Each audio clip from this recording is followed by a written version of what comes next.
Salutare voi prietenilor, suntem pe câmp, mai avem puțin și vine revelionul și m-am gândit să ies cu bicicleta, să mai scot și o bicicleta asta din garaj și să fac o troca pe câmp.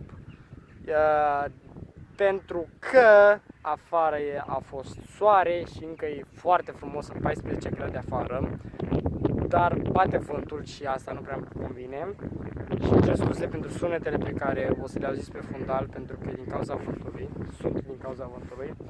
Și am plecat frumos de acasă, am ajuns pe câmp, toate bune și frumoase, uscat. Ajung pe la jumătatea terenului, vai de viața mea, apă, noroi, mocirlă, mâzgă, am patinat, am căzut, am derapat, și acum mi s-au înfundat discurile de frână, mi-au înfundat și roțile și trebuie să le desfund. De aici mi-a intrat un ștulete. Deci uitați-vă ce am pe Adidas și uitați-vă ce cât noroi pot avea aici. Deci nu m-am gândit că o să fie chiar așa de rău. Așa că acum trebuie să ne apucăm să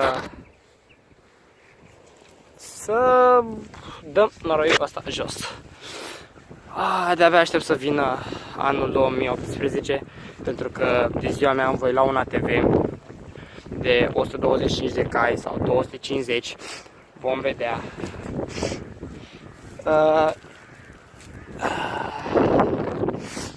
Și o să facem o grămadă de prostii cu el.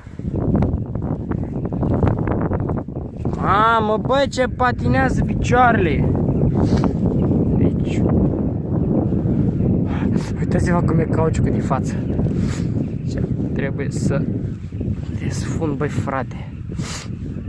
Aoleu, cine m-a fi pus pe mine să ies astăzi afară?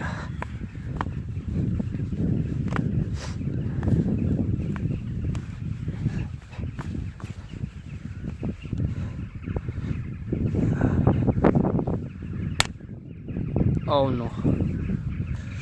Mi s-a mai rupt odată și nu vreau să mai trag odată pentru că o să mi se rupă de tot. Noroc că am parcat lângă un pom. Măcar atâta noroc să am.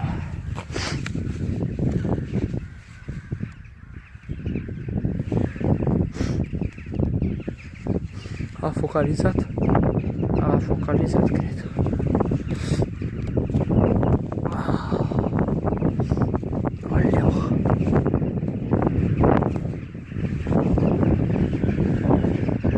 M-aș gândi să-i pun motor acestei biciclete.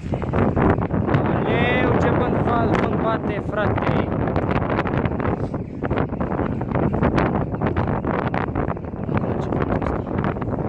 Nu sunt la bine, trebuie să ajung mai repede acasă. Și am ceva de mers până acasă. Aproape 1 kilometru. Prin noroi și mocirle și de toate.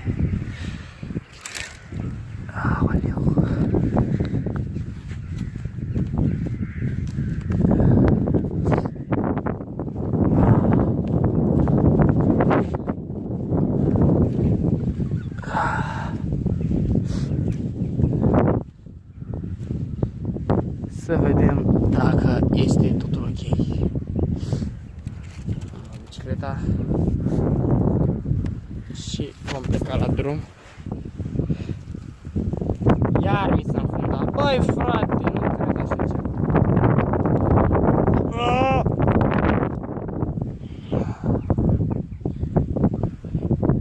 2 secunde să pot să iau și o camera în mână cum trebuie.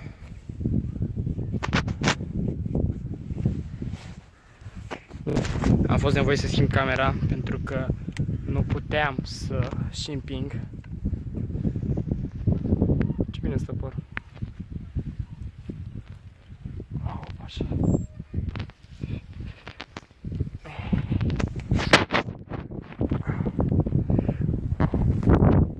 Nie! Oleu! N-am nicio șansă.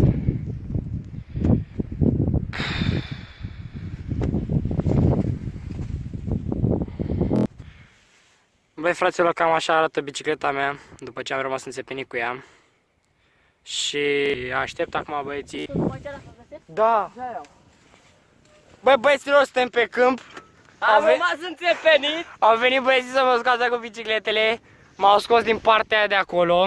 Și acum s-a dus și Puie să caute o ață ca să se lege de Edi cu bicicleta lui și să mă ajute pe mine, pentru că bicicleta mea are furcile foarte apropiate de roată și mi se strânge foarte mult noroi. Acum mă trage, eu trag. Gata, mă, băiatule. Nu e, bă, băieți. O facem pe aia dacă vreți pe din două. Da, mă, da, o facem pe asta. Trebuie să mai fac, mă, că acum când începe să dau la pedale, nu mai mă opresc. Păi nu, că ți-e deja așa și rupe o bucată. O bucată mică, deci o tăiem de aici, că mie deja mi-e legată de asta. O tai de aici și din partea elaltă și o dăm și o legăm de tine. Hai, nu mai filma, hai să mergem. Stai puțin, stai că a găsit și ăsta și o îndoim. Stai, că ajunge. Noi n-ajungem că am roata prea. Ia-o mă și pe asta, că nu are ține una. Așa. Prin partea asta nu fi nore mea mult. Nu e, mai uscat ca pe aici. Bine, boss. Dar nu filma. De ce? Oprește canalul că baf la canalul tău. Hai. Da, așa să mă pună pe dionar. Hai, gata? Hai, gata. Hai. Șur, hai. Dai de bă. Stai. Stai că am dat prea asta la max.